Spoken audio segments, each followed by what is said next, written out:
The Bell of Atri, retold by Jane Carey. Atri is the name of a little town in Italy a long time ago. The king of Atri had a large bell hung in a tower in the marketplace. A rope that reached almost to the ground was fastened to the bell so that even the smallest child could ring the bell by pulling upon this rope. All the men, women, and children of Atri came down to the marketplace to look at the bell. It was a very pretty bell, and it was polished until it looked as bright and yellow as the sun. "My people," said the king, "do you see this beautiful bell? It is the bell of justice. If any of you is wronged at any time, you may come and ring the bell. 10 judges shall come together at once, hear your case, and give you justice. Rich and poor, old and young, all alike may come, but you must not pull the rope unless you know you have been wronged."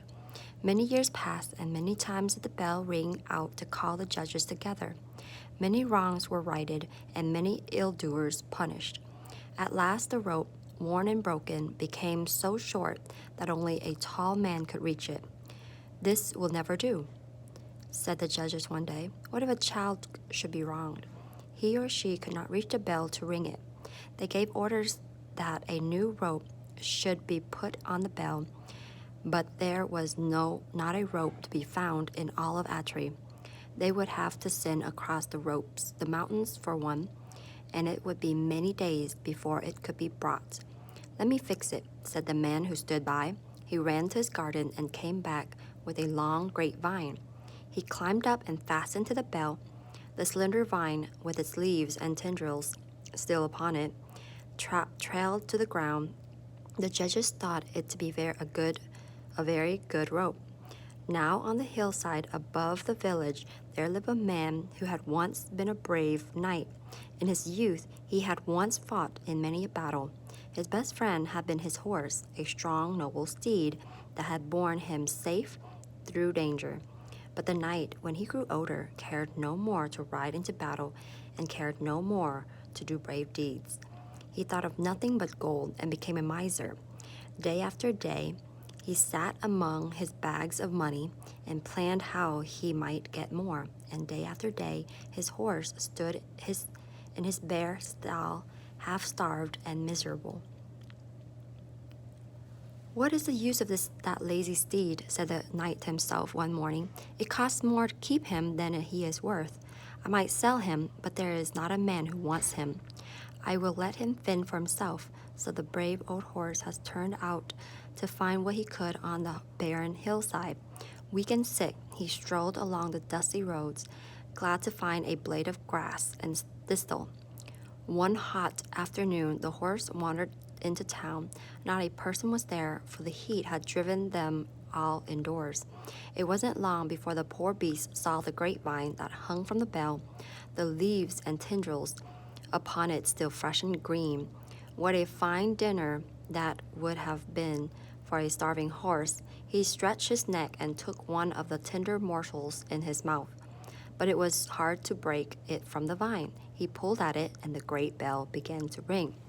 The judges out on the robes and went out through the hot streets to the marketplace, where they saw the old horse nibbling at the vine. "Ha!" cried one.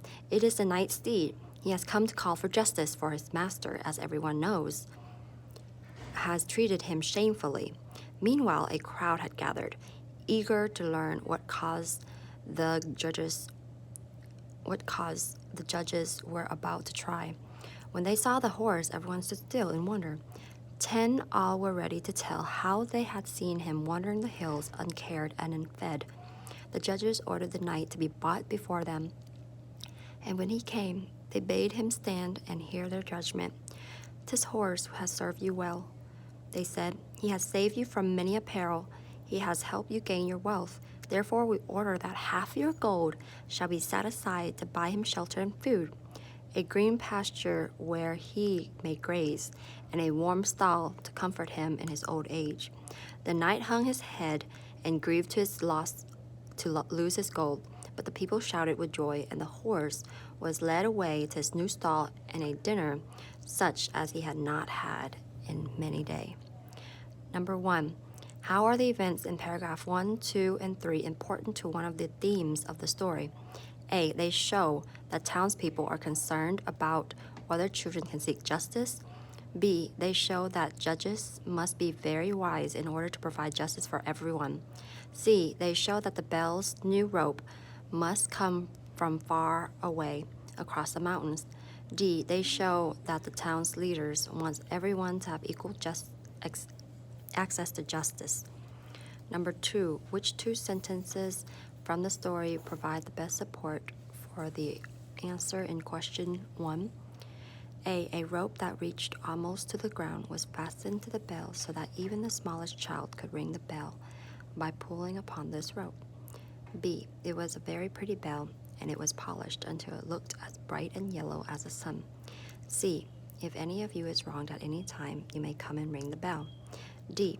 Many years passed, and many times did the bell ring out to call the judges together. E. At last the rope, worn and broken, became so short that only a tall man could reach it. Number 3. How do the knight's actions contribute to the theme of the story? A. His decision to appear in front of the judges shows that it is brave to stand up for yourself. B. His treatment of his horse demonstrates that animals should be allowed to roam free. C. His choices show that wealth should be used to help those who have been loyal friends.